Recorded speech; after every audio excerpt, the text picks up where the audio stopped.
Hare Rama, Rama Rama, Sita Rama, Rama Rama. Hare Rama, Rama Rama, Sita Rama, Rama Rama. Hare Rama, Rama Rama, Sita Rama, Rama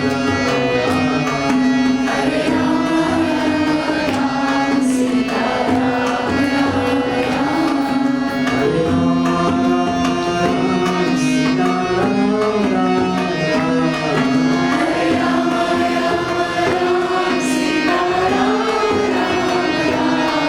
Hare Rama,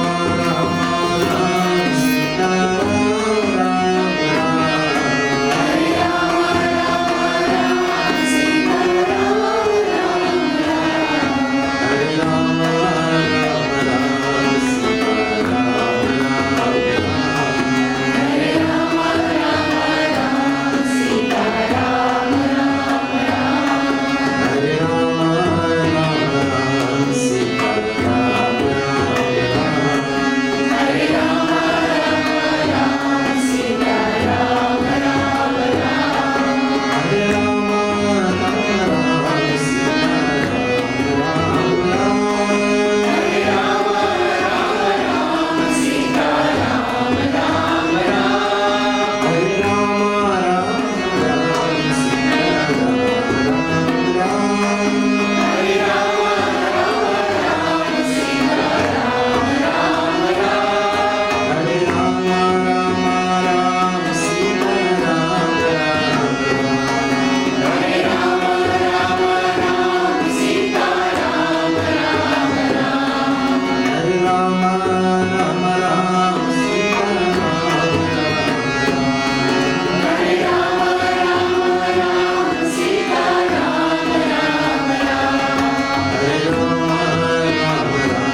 Shri Krishna Sharanam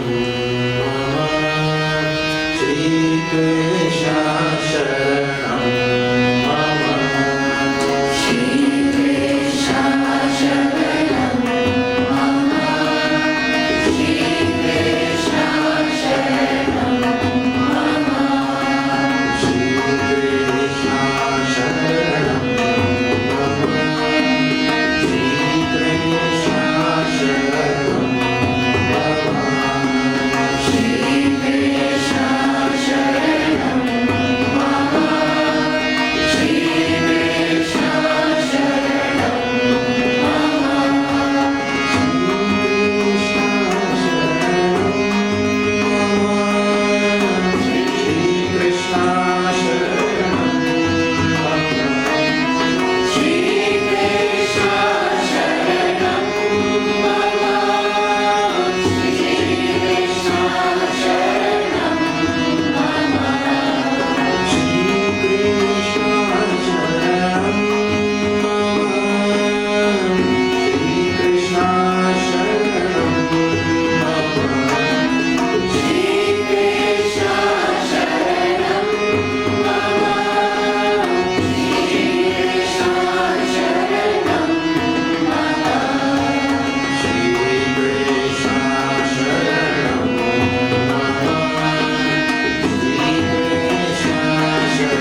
So last night I introduced a very popular question which all people have.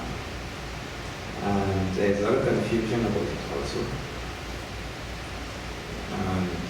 Today we'll see how the Ramayana treats with that question and how Bhagavad Gita also treats with that question. And the question is, very simply put, is it all prarabdha or is it all purushartha? Now this is all technical words. It means, do I have freedom of choice or does Bhagavan determine everything? That question is always there, everybody. I hope after today it will not be in your mind. But I don't know. So let us see. Now, how does Bhagavad Gita deal with this question? See, if you study Bhagavad Gita to find out, do I have freedom of choice or is Bhagavan determining everything? Where you will encounter two types of verses in Bhagavad Gita. Now see, if you are studying, if you have Gita in front of you, you will see number 2.33. That is second chapter, number 33. I'll tell you. This is the first type of verse you will encounter. Shri Krishna Sharanam Mama, Shri Krishna Sharanam.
Bhagavan is telling to Arjuna, my dear, if you do not fight this battle, tata swadharmam kirtim cha hitva, you would have destroyed your name and fame and your good standing in society, and you would have also transgressed dharma, whatever your duty. So you would have broken those two things. And then that is papa mavapsisi. Papa. So in other words, you should make a decision to fight. So you all know the problem of Bhagavad Gita. Arjuna doesn't want to fight. He said, Sasharam Japam Shokasam Vignamasa. Nayutsayati. Go an arrow fell out and say, I will not fight. So then Arjuna is making a decision. So that seems like Arjuna has free choice. isn't it? In making a decision. And Bhagavan is also feeling that. He tells in second verse, Tasma Utishta, you stand up, rise up, Arjuna, and Kaunteya tells, Yudhaya Krita Nishchaya, make a firm resolution to fight. Like that. So, Bhagavan is leaving this, telling Arjuna, well, you have decided not to fight, but you should rise up and make a firm decision to fight. So now what that sounds like? That sounds very clearly like we all have freedom of choice. And Arjuna is choosing this side, but Bhagavan is telling him to choose that side. So he has a choice. Atova prapsasi swargam. And not only that, when you do an action on this side or this side, there are consequences. The jiva will face consequences for his actions. So Hatova, if you are conquered, if you lose, you would have died in a noble cause. If you get killed, you would have died in a noble cause. And prapsasi swargam, you will attain swarga. And jitva, and if you win this battle, then bhokshase, money, you will enjoy the kingdom. So Bhagavan is very clear. The jiva who has decided not to fight, he's telling the jiva, now you fight. You made the wrong decision. You should make this decision.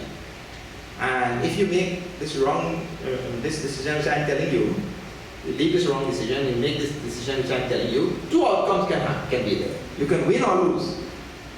But in your case, it will be win-win. Because if you die, means you lose the battle, you will get swarga. And if you win the battle, you will get this kingdom. So you win both sides. So Bhagavan is, in other words, trying to convince Arjuna that this is the proper choice. So here, he recognizes Arjuna has choice. And Arjuna, at the end of Bhagavad Gita, he also tells, Iti jnanam akyatam. Jnanam akyatam means I have told you this. This is the end. See. Iti jnanam akyatam guhya guhyataramaya. I told you this knowledge, which is supreme, most secret knowledge, I told. Now, vimrisha ekadasheshena, you consider very clearly what I have told. Reflect on it, consider both. And then, yatha ichhasi tatha kuru.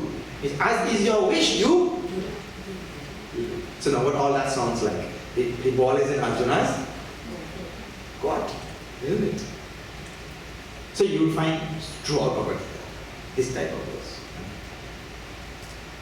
So it appears to us that Bhagavad Gita is supporting freedom of choice. We call it Purushartha. All jiva has Purushartha.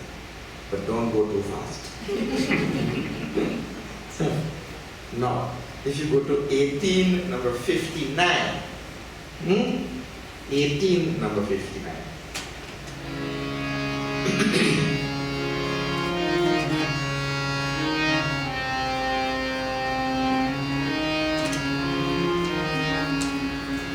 Hare Krishna, Krishna Krishna, Hare Hare,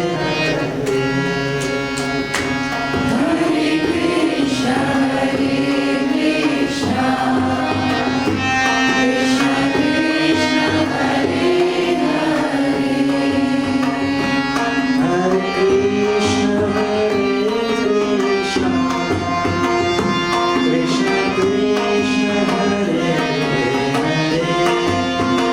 Hare Krishna,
Manyase, my dear Arjuna, this ahankar to which you have resorted, and you are saying that you will not fight.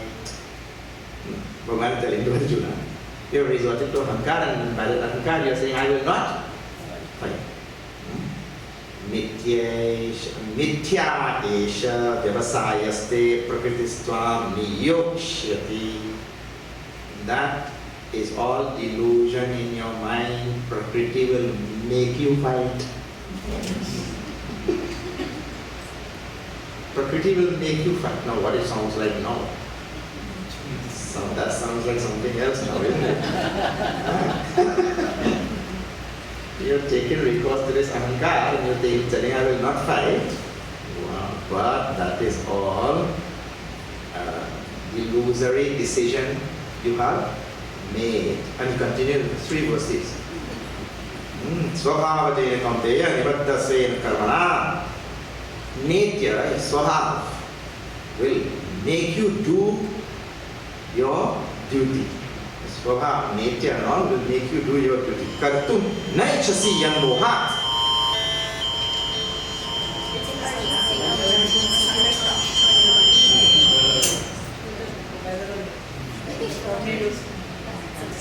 Kartum na ichhasi yan mohat. This delusion by which you have decided not to fight, the delusion by which you have decided not to fight, karishyasi avashaha api tat. Forcefully you will be made to fight. Strong words, huh? It is beyond your control. You will be made to fight. And then the next verse, very famous verse, people always ask questions, they quote this verse. Ishvara sarvabhutanam hriddeshe. Ishvara, Brahma and Sarvabhutani, yantrarurani maya. That Ishvara is there, lodged in everybody's heart, like a machine, and he's making everybody do what they do. So now, when you have 2 types of verses, you have this type of verse there, which says, Arjuna is making this decision, and Bhagavan telling, no, that is not good decision. Papama papsasi, you will get pap. That if you make this decision, it is only win-win for you. So therefore, smart Vishta Kaunteya, you rise up, you make this proper. So one time Bhagavad Gita is supporting freedom of choice, and the other time Bhagavad Gita is telling, you see, in 3rd chapter also there is another very famous verse, Prakritehe kriyamanani gunai karmani sarvasham. Ahankara vimudhatma karta apniti manjate. It means to say, it is all ahankar and delusion to think I am the doer. Ahankar only. Ego to think I am the doer. Prakritehe kriyamanani gunai karmani sarvasham. Prakriti with 3 gunas, sattva, rajas and tamas, is doing everything. But the Prakriti belongs to Mama Maya. Prakriti and Maya is one and same. And in 7th chapter, he calls Mama Maya, my Maya only. So Bhagavan, his Maya, he is doing everything, and it is the Jiva's delusion to think that he is the doer. So there, if you search from chapter 1 to chapter 18, you will find 2 types of verses. One type of verse is supporting that the Jiva has freedom of choice. And the other type of verse is supporting Bhagavan is doing through his Prakriti, through his Maya. Or directly, if I am doing through my, like Gurudeva, pole, he is pointing directly, using the pole only to point. So through the Prakriti, Bhagavan is doing everything. Now, the question arises, actually, I'll tell you one more thing at this point, very important. When anybody studies Gita like this, or Shastras like this, and we see seemingly contradictory ideas purported, put forward, propounding, right? The Jiva's habit well, not one habit, on those occasions, the Jiva can do one of 2 things. When the Jiva tells, this is all contradictory, useless, throw it out. I don't want this. And there's another group of people who, they do like that, right? search through Gita and find this verse is telling you have Purushartha. This verse is telling it is all Prarabdha. Bhagavan is making everything happen like that, right? And they say, aha, that is good material to go and start a campaign against Gita. And then they go out and they try to destroy Gita and all that. But Bhagavan Shankaracharya gives a nice teaching. It reminds us of a very nice and wonderful duty we all have as sadhakas. In his Vivekchudamani, he says, when you see something like this, which is seemingly contradictory now, you have to develop what he calls there as Uha Poha Vichakshana. Uha Poha Vichakshana means you have to develop the ability to see how this Shastra is right, not how it is wrong. But usually the Jiva, he likes to see wrong only. He see one spot on this kurta, everybody will see that spot only. They will not see the rest of the kurta. I see how nicely that person ironed it and everything nice seams and everything. He will not see all that. He will see that. The Jiva's eyes are trained to see only defects. As though.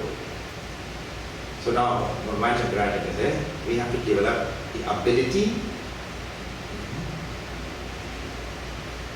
If, I don't know how many of you have been exposed to our Puja Gurudev's readings, all what he has told, there is nothing in Sanatana Dharma which could seem so contradictory which Gurudev has not defended so vehemently. If you want to find somebody with Uha Poha Vichakshana, you have to read out Gurudev's. Anything people criticize Sanatana Dharma about, Gurudev will show how that thing is perfect. The most blows we get is from this caste system, isn't it? And how nicely he has explained that caste system. Nothing is wrong with the caste system. Something is wrong with us. You see? So, this ability to show how the Shastra is right and not how it is wrong. Because, you see, the rationale for this is a very simple thing. And if Bhagavan Sri Krishna is doing this, who are we to come and say, but he has done something wrong? Something has to be wrong with us to say that. So you know better than Sarvatya Bhagavan Sri Krishna or what? He is Sarvatya. And if he is telling like that, you should see, okay, then what does he mean by this? Rather than to say, he is wrong. You see, this is the first thing. We should start on the right foot. We start on the left foot. Anyway. So now, this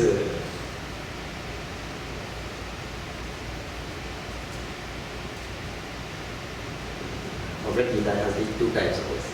And we are still left with the question which is right. Now what is there in Ramcharita-manas? Now see. There are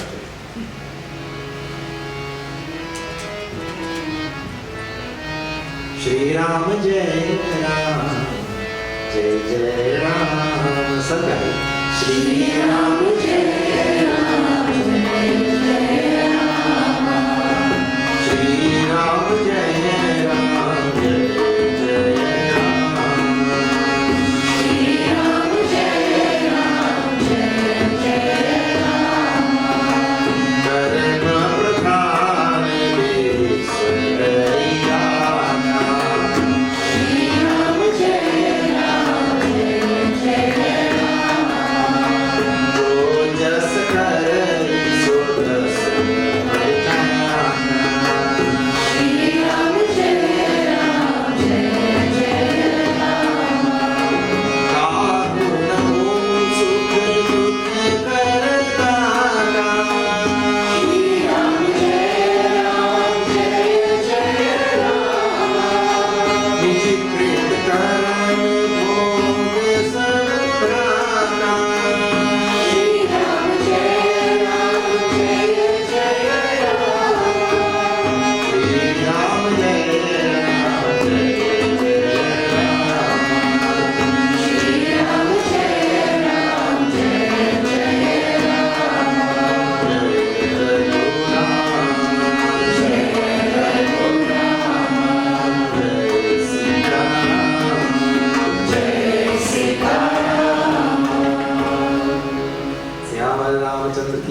listen to all the words of Goswami Tulsidas Ji nicely. See, Kahuna ko sukh dukh kar data.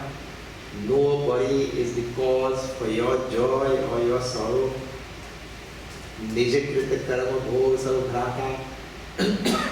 We all reap the joy and sorrow depending on our own actions. Now, where Bhagavan in that is all freedom of choice.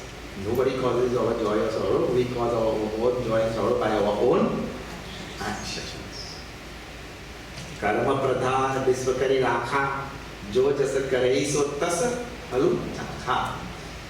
That Ishvara has placed the most preponderant law in the universe, karma, called karma pradhan visvakari rakha. Means he has placed this karma law in the world. And what is the law of karma? Jo jasa karei so tasa halu chakha. As we sow, so we reap. Now that is our freedom of choice or not. These are Ramayana teachings and so many verses like that, on and on. Just like Gita. So many verses of freedom of choice. But don't go too far. Same Ramcharitmanas now. See.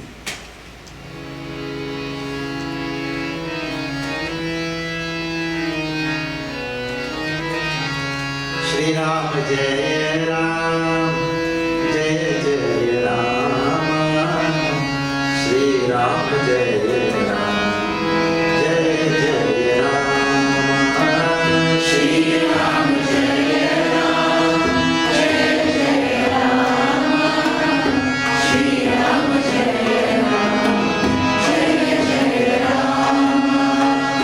Oi soi jo Ram Raja, O Kari Kari Ram Sa. Shri Ram Jai Ram, Jai Jai Ram,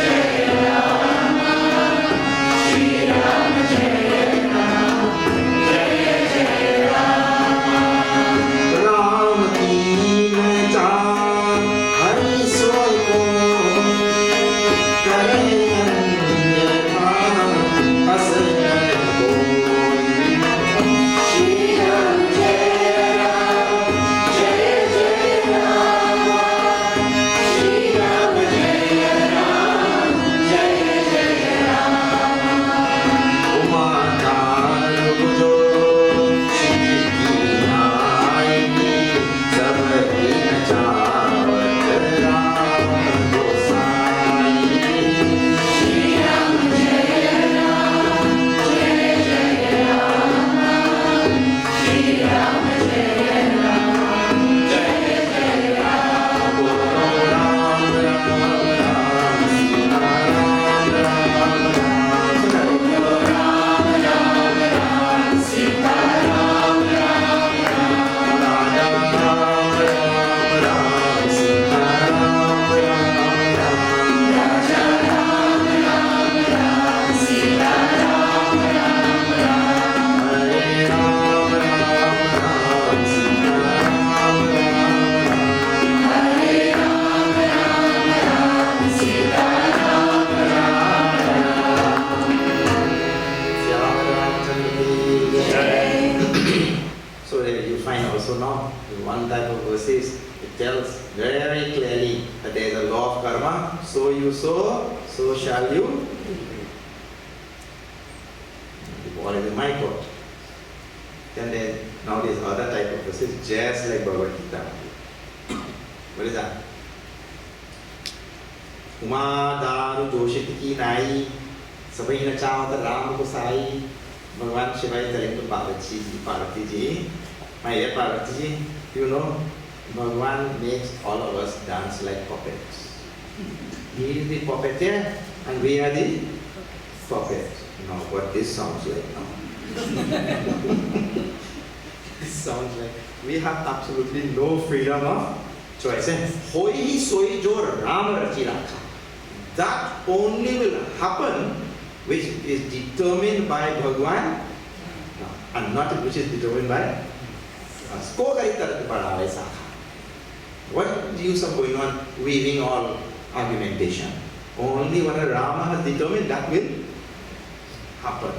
Because again, see, Ram Kina, Chahi, Sori Hogi. Whatever is determined by Ram, that and that alone. These are three different verses. But there are so many like them. Correct anytha asa nahi koi. Only what Rama has said to do or is to be done, only that will be done, not what nobody can change that. That is the idea.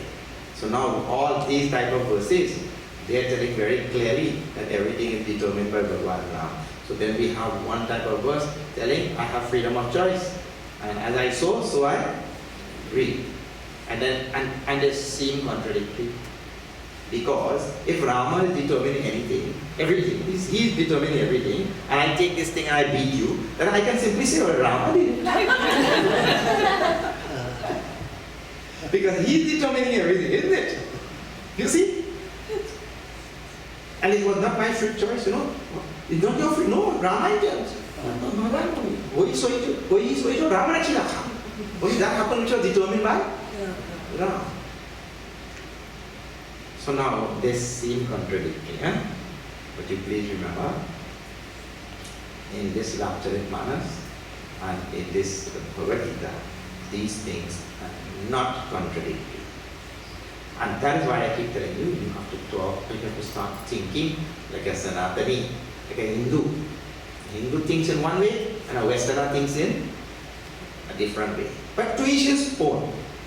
Let everybody think how they want. But you cannot say that I am a Hindu, but I am thinking like that. But then you are not Hindu. So, how the Hindu thinks, we were explaining this morning also in class. So this will come back. Now I want you to also think about one, as I need to tell this, one other phrase. Do you know, in Bhagavad Gita, in Upanishads and everywhere, in Sanatana Dharma, we say, Bhagavan Shri Krishna also calls in this Gita, what Dvandva Sansar. Dvandva Sansar means a sansar made up of, Dvandva means duality, right? But you see, English translations of words are very, you have to be very careful. English translation of words can mislead our thinking and send it in a tangent or in a trajectory which is totally wrong.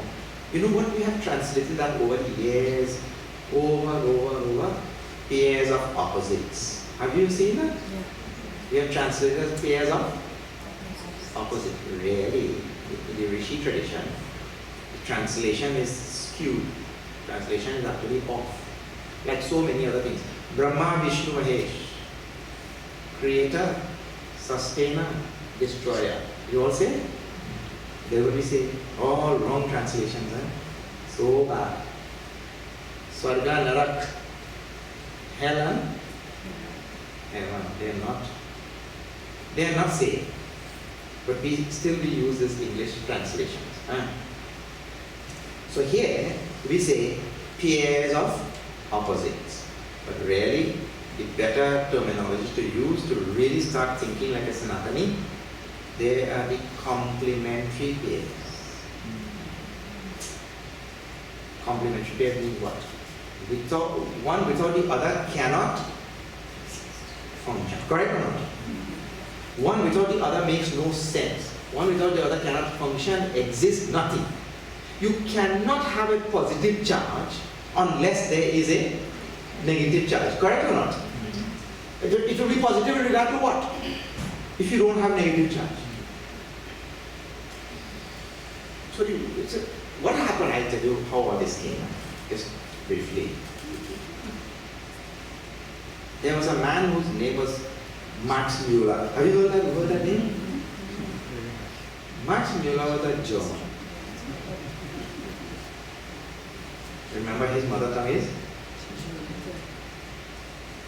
He was contracted by the British to go to India and study Sanskrit and translate Sanskrit scriptures into English. Now see what kind of mix is coming in. So he is first of all translating something which is not his mother tongue. Both from not mother tongue to another one which is not mother tongue. Right? Then second thing, you're translating a whole religious and spiritual tradition which contain ideas, precepts, principles, metaphysical conceptualization and all such things which are not present in your culture. So when you encounter something there and that thing is not present in your culture, how are you going to translate that thing? But you will translate only based on what knowledge you have come with. And that thing causes so much confusion. At the same time, the British removed all our Gurukul system and put an education system there and now taught what Max Muller translated. And he translated all of Sanatana Dharma through a Christian eye. Now see how messed up our minds have become. In Sanatana Dharma, there is no such thing as creation. Brahmaji is not the creator. Brahmaji told you that. Brahmaji just brings things from the state of unmanifest into the state of manifest. But every one of us translate Brahmaji is the creator. We translate like that. So now, that happened because in Sanskrit there is a dhatu. The dhatu is called a sruj. Sruj dhatu means actually to usher from here to there. So if there is water in this room, you put a pipe and you usher the water from this room to that room. That is called sruj. But not sruj, srishti has come. Srishtika. So that is the root. But when he encounters now, because he doesn't have the idea of a cyclical universe that has no beginning and no end. He has come from a Western culture where God was sitting there and one day he created the world. So what word is there in his mind? Creation. So when he encounters Sruj, he doesn't have an idea in his head to suit that word. So he translates that as creation. So Brahmaji became the creator. And like that, the whole of Sanatana Dharma, and then all of us now, we have become Christianized Hindus. Because we are saying Hindu word but thinking like a Christian.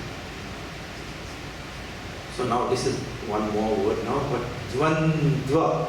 Now see, if you literally try to translate Dvandva, it means duality. But duality doesn't mean opposite. Isn't it? Dvandva means two, two-ness. So duality. So that is a better translation, but it has traditionally been translated as pairs of opposites.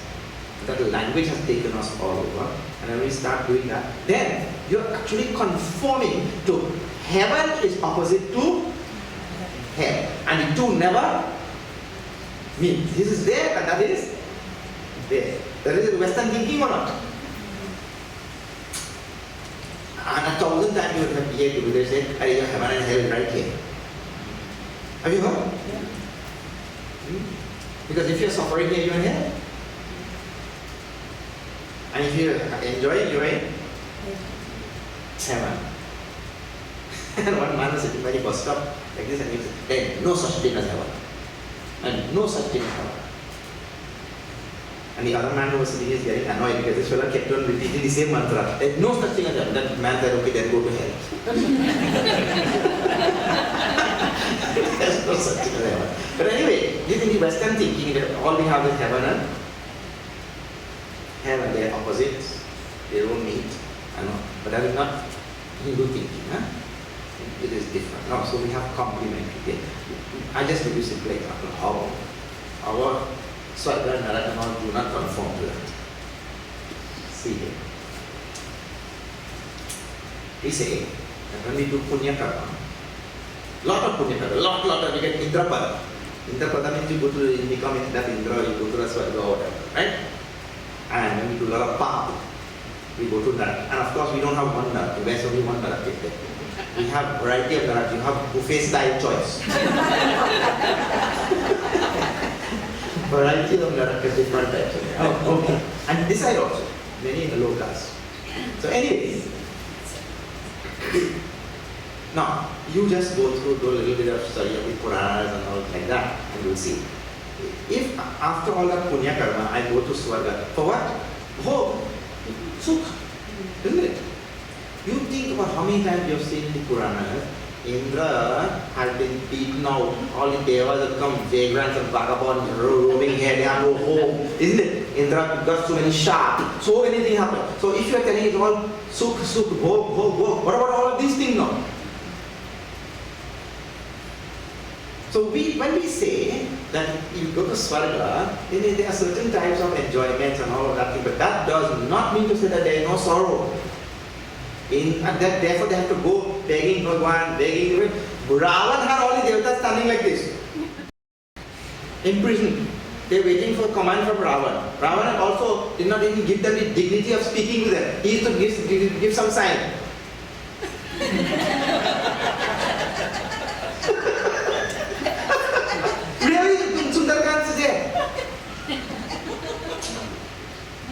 So now, how if Devatas are in that position, imprisoned by Ravan and all, what's go? Dukkha, isn't it? And in Narak also, when we see the other side, this is our presentation in Puranas. We don't have this watertight compartment there and watertight compartment there. There you see, in Narak, so many people have been given the position of king of Narak. So king is Raja, you know. Rest of people have no fan here, people are fanning him. He has a privileged position. Correct or not? Our presentation is different. So Swarga and Narak should not be translated as heaven and hell. It's not the same thing. That's why we say we don't translate like that. The best thing to do was start doing, you just start using the word Swarga and Narak. What is that? You use Swarga and use Narak. See, English dictionary could not translate so many things, so they put it in the dictionary. Dharma, karma, yoga, all is there in the dictionary. So they give them a few more words. No problem. So, first thing I'm saying, always resolving this question. Which question? I'm telling all of this to resolve this question. See, Gita, which offers all these type of verses are there, which seem to promote or propound that we all have freedom of choice. Then all the other type of verses there. Bhagwan is doing everything. Then you come to Ramayana, same thing. You have all of these verses and you have all of these verses. And they seem to be propounding contradictory things. So in Sanatana Dharma, I am telling all of this story now to tell. The teaching in Sanatana Dharma is you have been taught to think that they are contrary things. We say they are complementary things. They are not contrary things. They actually, and complementary means what? They exist there at one and the same time, and they are necessary for each other to, all of that. This is complementary. Otherwise, you've been taught exclusiveness. That is not Sanatana. Actually, that teaching is not good for the world also. Inclusiveness is better for the world, isn't it? This exclusiveness thing has caused our problem today.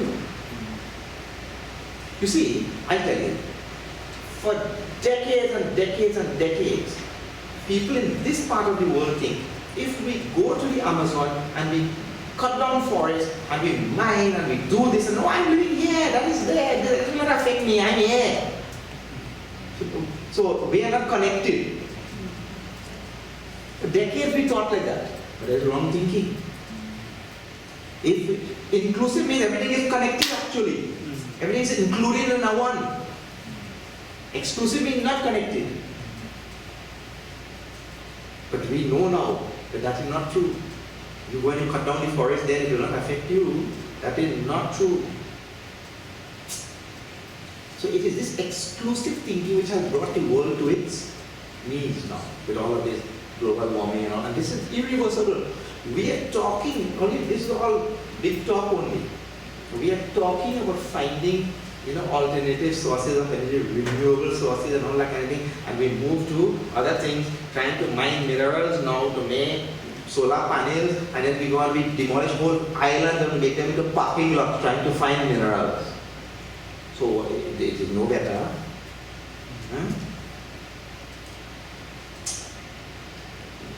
The solution is just to pull the wool over our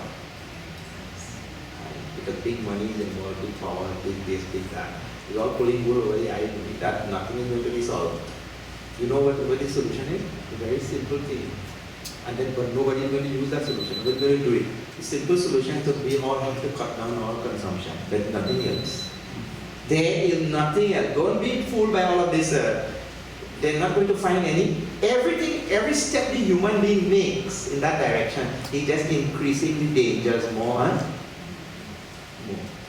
But who wants to use that solution now? Cut down our consumption. That's also nobody will do. So we are in a catch-22 position, isn't it?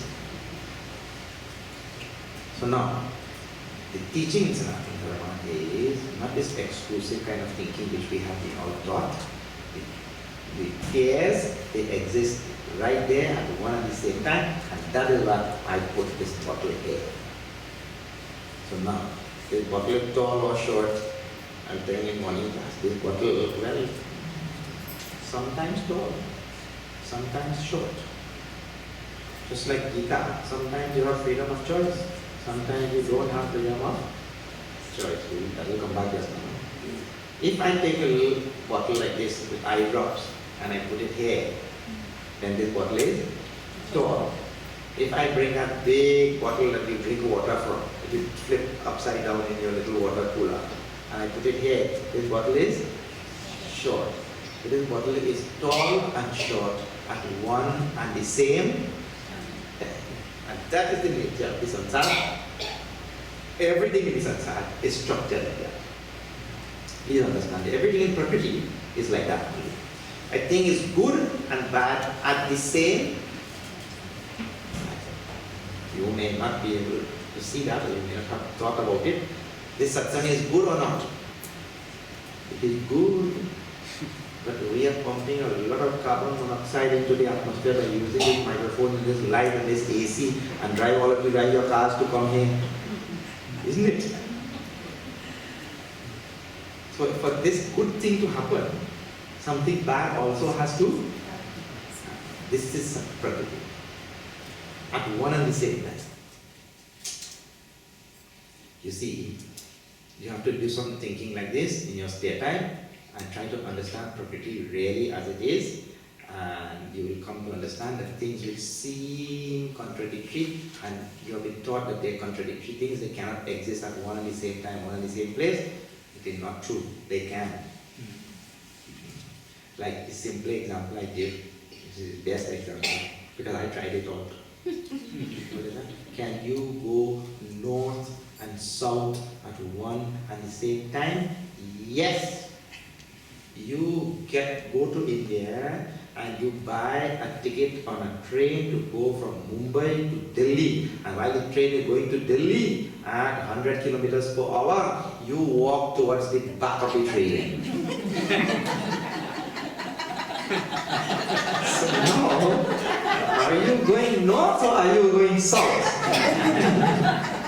Well, but from the perspective of the ground, you are going north. From the perspective of the train, you are going south. So now where are you going?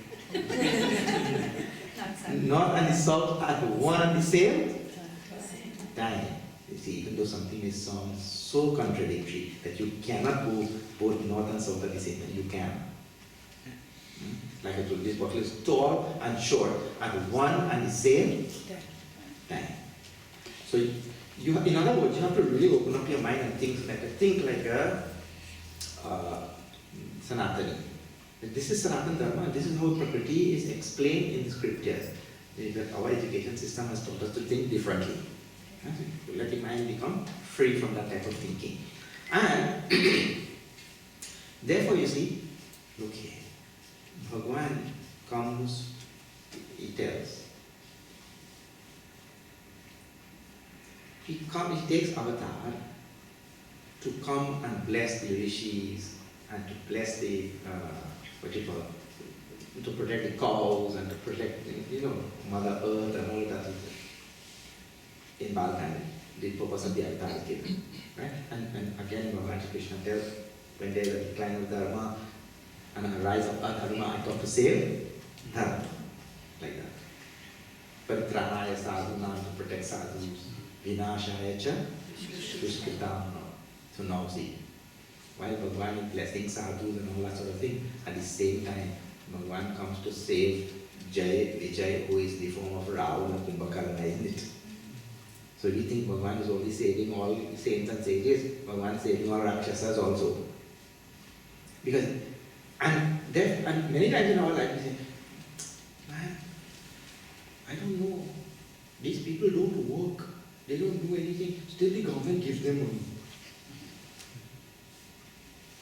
But we are living in a unified world in which one side is dependent on the other side. Don't ever think that you are not dependent on things in this world. You are not dependent on those people. I'll give you an example. You criticize the government and giving free money to these people and they are not working. But all of those things in the universe in which we live, everything is interdependent. Please start thinking like this. I'll show you. Let us just say, all of us are doing what? We pride ourselves, we are doing divine acts. What? I'm in satsang, I'm doing divine thing. I'm in satsang every day. And I set aside that time. And I pride myself like that. And these other people are criminals. They are plotting how to rob this place, how to break into the bank, how to, now they have all these online people transferring funds from here to there, suddenly you see money missing from your account and all that. People who are good at all of those things. Okay, take it. So you say, all these criminals, they're doing all wrong things every day, but I am in satsang. So I say, now think. Suppose we say we are going to remove crime. So we pray to Bhagavan, please remove the criminals. Nobody likes them and they are a big burden in society and all the justice system and police and we have to spend so much of tax dollars money and then after we incarcerate them, we have to feed them and keep them there and provide everything. Why don't you remove the crime? You see? And we pray hard and do it. And so Bhagavan said, okay, my dear, okay, no problem. I will remove crime. No more crime from today. Then he said, so good. I'm so happy about this crime. Now all my tax dollars money will not have to go there and all of that. Now I'll just tell you. Now you follow this. Okay. So crime is gone. So now the 2 million police officers in Canada will fire them. Right? Because with no crime, why you need police officers? Okay. All the courts and all the judges and every law school and all of that, we close it down. So you're up to about 10,000 people already. 10 million people already, but then, like see, there are so many people working here and they're putting nice locks on your door. Well, if nobody will commit a crime, why do you need a lock on your door? You might not even need a door. Like that, you go and you see how many things are connected to how many things. All the alarm systems and all the security services and army and different types of all CIA and whatever CPI and whatever. You don't need nobody will commit any crime. So you put half the population on the red line. Really, it will be half the population on the red line. You put half the population on the bread line, and this half of the population have no money to buy anything in the supermarket, now close down half the supermarket.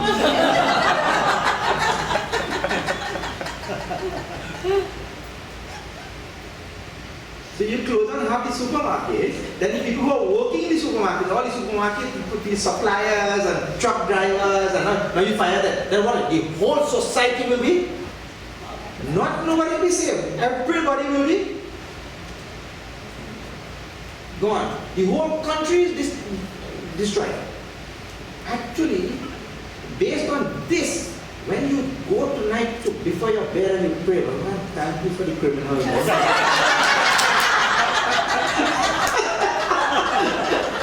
You have to tell also, because if they were not there, the whole society will be destroyed. And this sounds funny, but this is absolute.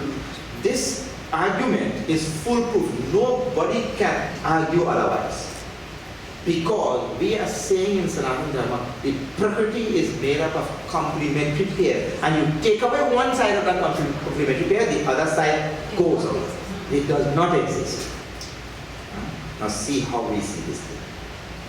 How we see and how we have been taught to see. So now, because of all of this way we see Prakriti, we see the nature of this cosmos and our cosmology, how it exists and how it operates and how it jives together and all of that, we see, just like all the complementary pairs exist together, or what we seemingly call contradictory pairs, we say Purushartha and Prakriti, they exist at one and the same time. And there's absolutely no doubt about that thing. That thing is there in this Bhagavad Gita also. Now I'll show you. You all know the story of Bhagavad Gita.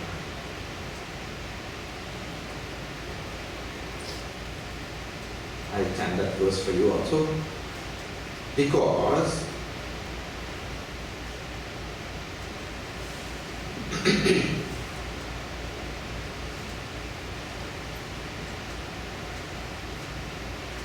Bhagavan tells to Arjuna in the 11th chapter. He says, Tasmat Tvamutishta Yasholavasva Jitva Shatrun Bhungsha Rajya Samriddham. He's telling you, get up. Utishta Yasholavasva means you take this good name, good fame, you take it. And Maya eva ete nita purvameva. I have already killed all these followers. You just get up and go through the action and you will get the name, but you kill them. But I have already killed them. So Arjuna, this is going on in what is called as Virat Roop Darshan. You all know this in the 11th chapter, right? Now study this a little bit, huh? Virat Roop Darshan. Right? Arjuna sees this Virat Roop Darshan. Bhagavan is telling him also, I have already killed them and all of that. Arjuna is happy. Prabhu, why you put me through all this? In any case, I did not want to kill them. No, you have already killed them. Thank you. You've done well. No, I don't have to commit the pap of having to kill Drona, having to kill Bhishma and all of that. Because you have already killed them. Bhagavan telling also. Ite maya hata. I have already killed them. So Bhagavan asked Arjuna, you saw them dead? Yes, Prabhu. I'm seeing them, they're all dead. Bhagavan asked, with whose eyes have you seen them dead? What do you mean whose eyes? My eyes. Bhagavan said, you forgot the word. Divyam dadami te chakshuhu. I gave you divine eyes. You forgot? Now give back. Give back the divine eyes. Arjuna gave back. He said, now look. Are they alive or dead? Prabhu, they are alive only. Now take back these eyes. Now look. Are they alive or dead? Dead. So now, when he is looking with divine eyes given by Bhagavan Shri Krishna, they are all dead. When he is looking with his eyes, they are all alive. So now are they alive or dead? No. They are alive and they are at one and the same time. Because they are both standing there. Bhagavan Shri Krishna is standing next to Arjuna. And with his eyes, they are dead. With Krishna's eyes. With Arjuna's eyes, they are alive. And even when he switches the eyes, he gives him, Arjuna himself is seeing that they are dead. So now Kauravas are alive and dead at one and the same time. That means to say that the two things exist at one and the same time depending on whose eyes we are looking through. Isn't it? This is Bhagavad Gita. You may have read it many times but you missed it.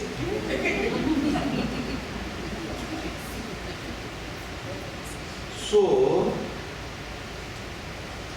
in the very same way, Gurudev used to like to say this statement. In the very same way,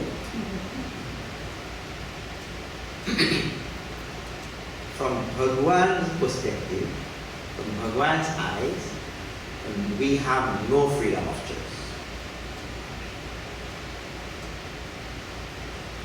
And from our eyes, from our perspective, we only have freedom of choice, nothing else. You get this thing? Meaning to say, no, you may philosophize and you may say this and say that, but did you come here on your own choice or not? But that is the only thing I knew. From my perspective, as far as I understand, I made a choice to come here. So this is all the Jiva knows. The Jiva only knows that he has freedom of choice. And based on that, Bhagavan said, Arjuna, Chakto Tishta Parantapa, you cast this out and you rise up. You make this firm decision to fight. Because Arjuna is, Bhagavan is telling Arjuna at that time, you are a Jiva, you have freedom of choice, and from your perspective, you see that you have freedom of choice. This is what we all understand. We understand that we have freedom of choice. If this understanding was not there in a Jiva, that we have freedom of choice, if this understanding was not there, all Shastra, Dhyanan, Sadhana, everything would not have made any sense. Because we have freedom of choice, I have to make that choice now. I'll go to satsang, I'll study Shastra, I'll pursue moksha, I'll have mukshutvam, all of that. If I have no freedom of choice, what is the sense of all of that?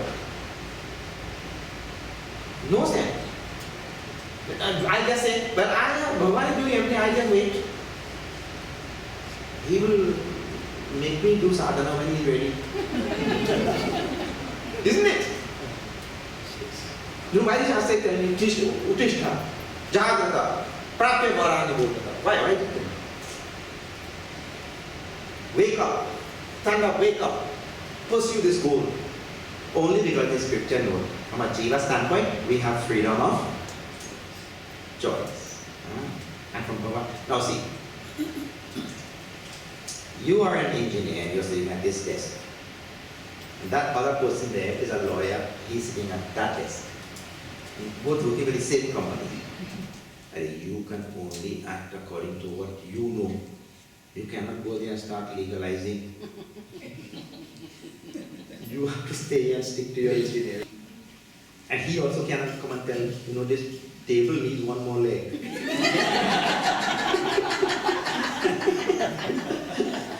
And you stick to your legal stuff, huh? Because you have that type of knowledge and all that kind of thing. You stick to the legal stuff. You cannot tell the table because of the weight and this and that. Let the engineer do that. In other words, we can only act from the standpoint where we are established, where we have locus standi. Right? So the Jiva has locus standi where the Jiva has locus standi in Purushartha. So that with that Purushartha, I go on acting. And therefore you see, if you see the writings of Bhagavan Sri Ramana Maharshi, Bhagavan's words, Bhagavan tells we have no freedom of choice. I think Bhagavan is standing there. So from his eyes, he's seeing like Krishna only. So Bhagavan Sri Ramana Maharshi tells, we don't have any freedom of choice. But you have to understand, he's standing somewhere else. And then you see writings of so many other saints and say, oh, good here only. We have freedom of choice. It's not what you do, it's how you do what you do. But if there was no freedom of choice, that makes no sense. Isn't it? But Gurudev is very good at, you tell from there also sometimes. And then he tell from our standpoint, Bhagavan Ramana Maharshi is only telling from here only. He doesn't come here. But as the greatest of sages and saints and all, they come to teach us. So now see, all of this we have to study, and therefore we don't throw out Gita, which has contradictions. One minute is telling you have freedom of choice, one minute is telling you have no freedom of choice. Ramayana also. One minute telling this, one minute telling that. But both these things are true. So this is the resolution of this whole thing. Do I have freedom of choice or not? Or is Bhagavan determining everything? So if you stand there in Bhagavan's shoes, then you can say, yeah, I have no freedom of choice. But we don't stand there. We stand here. Therefore, we have to use that freedom of choice. And now that the scripture tells, now you develop with that freedom of choice. You have choice to develop to desire bondage, or you have choice to desire mukti. So with that freedom of choice, I desire mukti. That is why Shastra is telling you desire mumukshutva. You should have mumukshutvam, deep desire for mukti. All right. Now, what about tomorrow? I'll tell you about tomorrow. Tomorrow, in Lankakand, there is something called as Vibhishana Gita. And we have here Bhagavad Gita. Well, you may not know, but Vibhishana Gita is really a summary of Bhagavad Gita. So tomorrow we will see that thing and all the similarities and all of that between these two. It is a remarkable feat of Tulsidas Ji to capture all of Bhagavad Gita in just a few verses like this, in this Mahamcharitamanas. Alright. Now we will just have our arti and all that and we end for today, because I don't want to start a whole new topic. Yeah.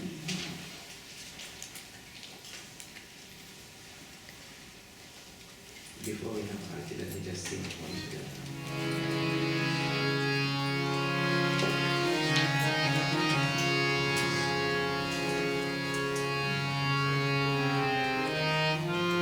Karunaniha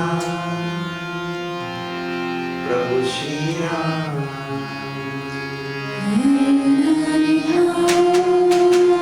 Prabhu Shri Ram Karunaniha Prabhu Shri Ram Karunaniha Prabhu Shri Ram Karunaniha Prabhu Shri Ram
की